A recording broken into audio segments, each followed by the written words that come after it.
దుబాయ్లోని metro station. ఈ నుంచి మనకు అయితే దుబాయ్ క్రీక్కి వెళ్తాం. ఇదైతే మెట్రో స్టేషన్ వచ్చింది. ఈ ట్రైన్లో ఎక్కి మనం అయితే చివరి దాకా వెళ్ళాలా. ఫస్ట్ ఇందులో ఛార్జెస్ వచ్చేసి మనం క్రీక్కి వెళ్ళాలంటే 10 dirhams అయితే అవుతాయి. ఇక్కడనే మనం ప్రయాణం స్టార్ట్ చేద్దాం. ఇలా లోపలికి వెళ్ళేసి చూడండి, మళ్ళా వ్యూస్ ఎంత మంచిగా ఉంటుంది ట్రైన్ లోపల నుంచి. చూడండి, ఇది బాటోటా మాల్ నుంచి వెళ్తున్నా నేను. ఈ నుంచి మళ్ళీ ఫ్రీ వెహికల్ ఉంటుంది.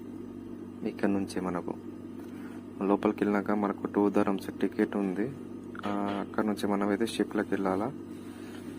ఇదే బోట్, అక్కడ కనిపిస్తుంది బోట్. అదే ఇది చాలా మంది వెళ్తాము. ఇక్కడ నుంచి ఈ ఒడ్డు నుంచి మనం అక్కడ దాకా వెళ్ళాలా, లాస్ట్ వరకు. కనిపిస్తుంది కదా ఎంత క్రిక్ అన్నట్లేదు. క్రిక్ ఏరియా, సముద్రం నుంచి వెళ్ళాలా మొత్తం, వాటర్ నుంచి.